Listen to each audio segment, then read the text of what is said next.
Dear friends, today I am going to talk on important topic and unique topic at the present scenario. The Ministry of Finance announced during the last year budget and the Ministry of Labor and Employment has given the consent and released the GO to implement this program in all over the manufacturing sector. I don't want to go inside of the scheme, what's said in the program and other thing.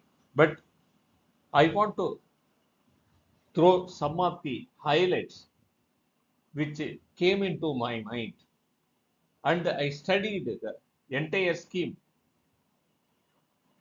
comparing with the various labor laws limited to this employment incentive scheme announced by the EPFO, and how this is relevant to comply under the labor laws. That is what I want to present on today.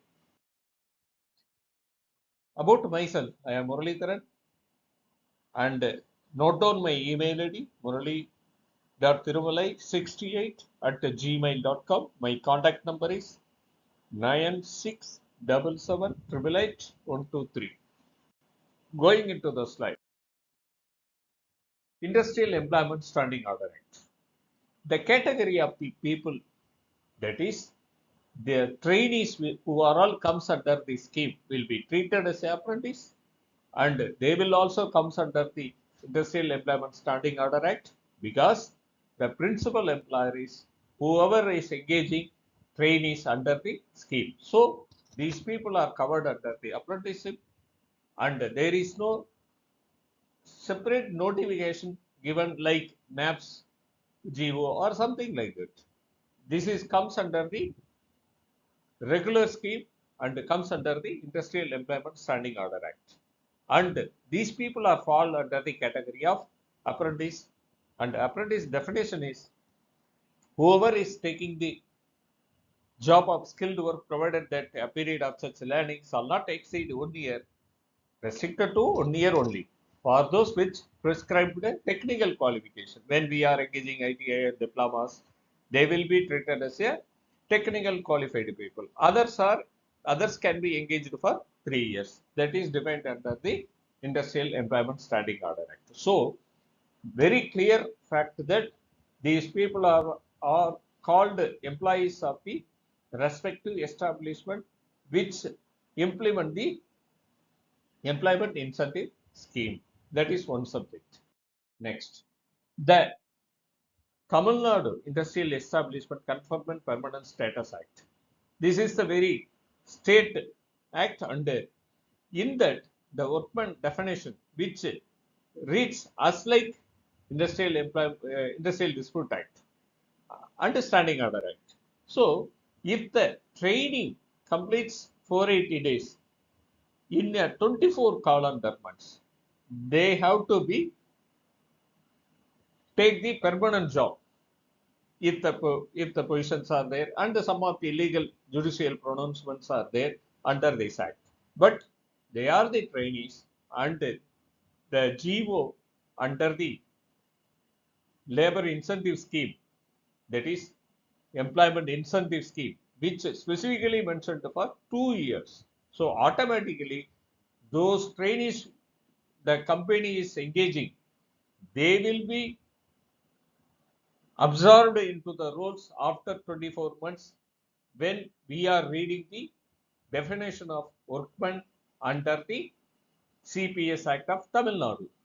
Next, under the Industrial Dispute Act, the workman in the workman definition, including the apprentice, they will be treated as a workman. This is as like in the Standing Order Act, CPS Act, and the Industrial Dispute Act. So all these three definitions, the engagement of these trainees under the ELI scheme surely comes under the standing order, and the principal employer is whoever the companies are engaging these trainees. If they complete the 24 months of traineeship period, surely they can seek for permanency of employment under the Industrial Dispute Act also.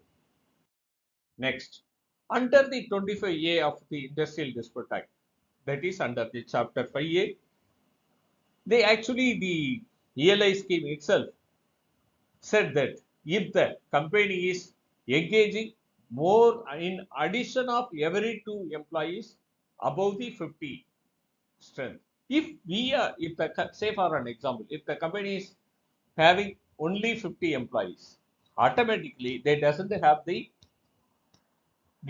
need to get the approval from the government for the retrenchment, layoff or closure. That is under the Chapter 5A. When it comes to after implementation of the scheme, surely the company has to go for an approval to the government, respective state government, and then only they can get the retrenchment implementation as well as the layoff implementation and go for a closure. This is also one among the lacuna in the ELI scheme. So we have to be very careful under this section when we are reading this section. Next, under the case law, that is from the PPFO itself, very famous case, everyone knows about this, I think so. So if the trainees are getting the stipend, they are not treated as a employee. They all fall out of the definition of employee. But when we are reading the ELI scheme, surely the trainees, once after completing 24 months, they can seek for a permanency. That is what my contention. And coming to the another case law, that is in the case of Trabambak Rubber Industries versus Nari Workers Union and others. In this case law, the management witnesses between the June and July, that is in 1989, normally when I am observing from the many of the companies, now the trainees are engaged in the major part. They are having very less strength in the permanency of employment. In this case law, the Supreme Court said that if you are engaging more number of traineeship in your company, automatically they can seek for an employment, even though if you are keeping them as a trainees. That is, I understood from the case law. Another case law, if we are calling by trainees and we used to say that they are all trainees, they cannot ask for the permanency of employment. Like that we can say. But as per the case law ABB Limited versus State of West Bengal, they said that if you are calling them by designation, there itself they cannot, you cannot ask them to seek for a permanency of employment. That is what read from this case law. Another case law, even though very boldly when we are engaging the trainees under the ELI scheme or some other scheme, but we should be very careful. The roadmap is to be developed. There should be some guidelines, procedures, policies in its place, and they have to adhere to their standing order. Like that only we can engage these trainees when I am reading this case law. So there, if you are engaging trainees, if the trainees are asking for permanency of employment, and if you say that they are only engaged as a trainees, they cannot ask for an employment. If you say it won't work out. So that is read from this case law. That is Tungabhadra Sugars Private Limited versus presiding officer of the Labour Court of Karnataka. So we must be very careful when we are reading from the various acts, various statutes, various case laws. While we are engaging the trainees under the ELI scheme, we can implement the ELI scheme. There is no doubt about that. But when the time of engagement, we should have the policy on our hand, how we are engaging, where we are going to deploy, and how we have to deploy, how the appointment order for these trainees and what are all the clauses should be included in the appointment letter. All these things should be taken into consideration. That is what I want to try to say this in this video. So if you want to draft the trainees under the ELI scheme or policy procedure, please approach me if you wish.